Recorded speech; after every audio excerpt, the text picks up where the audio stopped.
October, when the third dimension and the spirit world meet. This dimension that we live in and the spirit world meet in October. Just so you know, I'm neither a witch nor a Wiccan. I wouldn't know what to put in a cauldron besides soup. What I am is a spiritual being who has taken time to explore the different dimensions. I like to think of this time of the year as a sacred time to honor my dearly departed and to seek a closer relationship to the Creator. I always sense the presence of the otherworldliness at this special time of the year, and I give thanks. This is the time that the veil that separates us thins. This has been known throughout the beginning of time. This is one of the reasons that nowadays there is a celebration in October called Halloween. Originally, this was known as Samhain, a Gaelic festive held on October 31st to November 1st. The Irish name Samhain is derived from Old Irish and means summer's end, and also November. It marked the end of the harvest, the end of the lighter half of the year, and beginning of the darker half. Halloween started with the ancient Celts. All Hallows' Eve, which became the word Halloween, was the last day of their year. They believed November 1st, All Saints' Day, was the start of the new year, and because it was winter, it was the darkest time of the year. On this one night, October 31st, they believed spirits, ghosts, goblins, and fairies came down from the hills into the towns. Some people believed if you left treats on the front porch for the spirits and ghosts, this would make them happy and they would not hurt you. This is a time when the veil separating the physical realm from the spirit realm is thin, allowing us to communicate, feel, or sense our loved ones who have crossed into the Summerland.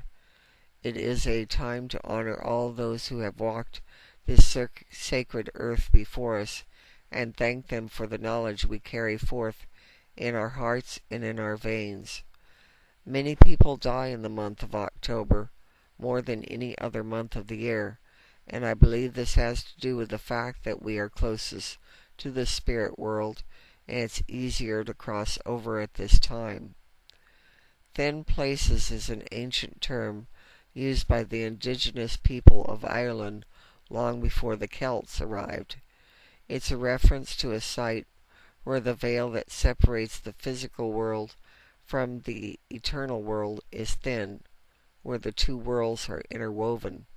So a person standing in a thin place could be touching both worlds simultaneously, where we can sense God's presence, usually outdoors where water and land meet or land and sky come together.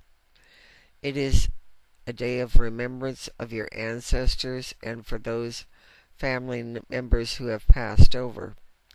Set an extra plate at the supper table during the month of October, and especially on the night of the full moon and October 31st, to honor those loved ones who are no longer with us. We honor our dead, and we take on the incarnation of that which we desire to be. We celebrate the last of the Great Mother's yearly bounty and commend ourselves for a job well done. It's a good time to release the old with a burning bowl ceremony. Now begins the time of preparing for the Great Mother's rest at Yule. This is a time when the laws of time and space are temporarily suspended. It was said that during this month of October, the veil between this world and the afterlife was especially thin or lifted entirely.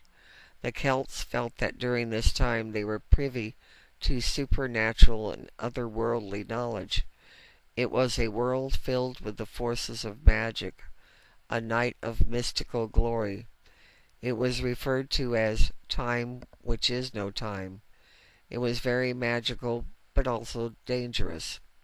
My advice is always to do spiritual protection on you before honoring or trying to communicate with the deceased. So many people watch television programs nowadays where a psychic medium attempts to communicate with a loved one and they make it look quite easy. In reality, this is a serious thing to do and not to be taken lightly. Our world of instant everything makes people want direct communication with a loved one as though they were sitting around the dinner table talking. It does not work that way. Your loved ones will communicate when they feel ready. The spirit world is not something you can contact or control or manipulate. You have to always cover yourself with the divine white light and trust that whatever spirit feels is needed will come through at that time. If you'd like to connect with a deceased loved one or a pet during this special time, my guided journey into spirit is helpful. I will take you into the spirit world safely where you can talk directly with your loved ones and bring you back safely with the answers you needed. I thank you for listening to this video, and please click like and make any comments you feel. Thank you for listening. May you be blessed now and always. Cherokee Billy.